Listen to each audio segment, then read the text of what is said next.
one of the reasons why Rockville Center has been a community that has been very stable in terms of diversity is that starting about 2 decades ago, it began to deeply think about the interaction between tracking the achievement gap and kids just getting along. I think the real challenge is to embrace the diversity.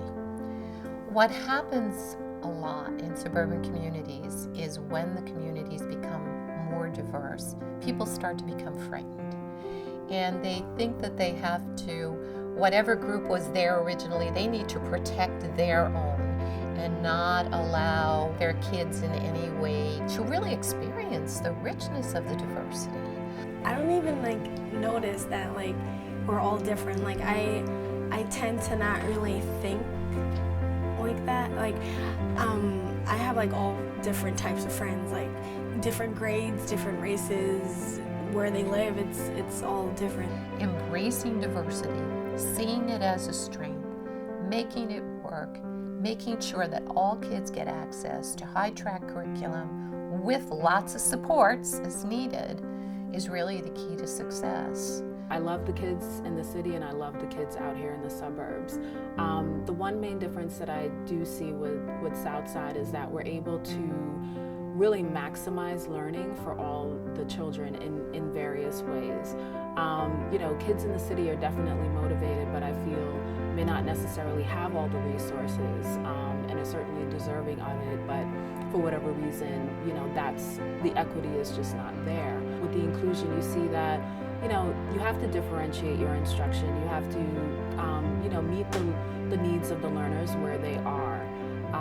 But you also have to challenge them. And the students are very flexible. They really adjust well to various circumstances that you place them in. I like how everyone is equal because we're all at the equal thing. So it's not I'm not going to try less because I'm in a lower class. I'm not going to try harder because I'm in the harder class.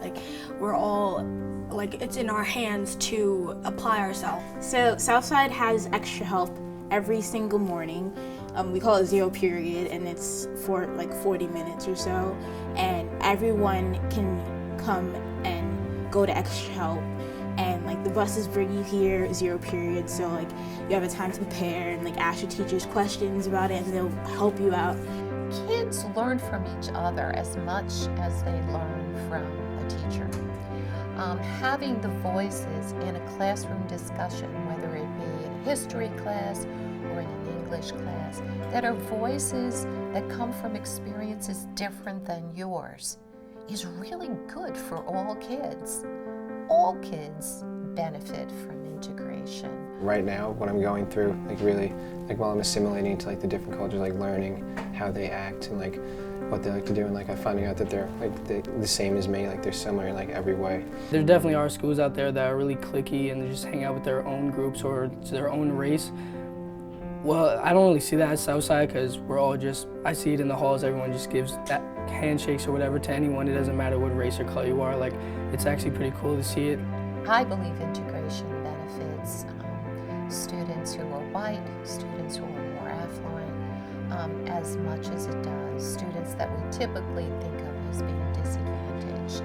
The kids at Southside are more prepared for a diverse world because they have learned to listen to the voices, and they have learned from the voices of those who have lives that are very different from their own. When I was in school, I always didn't feel like I fit nicely into a particular group. And being here, it's a world of difference. I feel like I'm more comfortable with different people because of the fact that I am in a school that's diverse. We've seen achievement rise, we have not seen it go down. We still see our high-achieving kids get into great colleges. Our IB scores have stayed high. As we become more heterogeneous, we become more ingenious. And all kids have really prospered from that experience.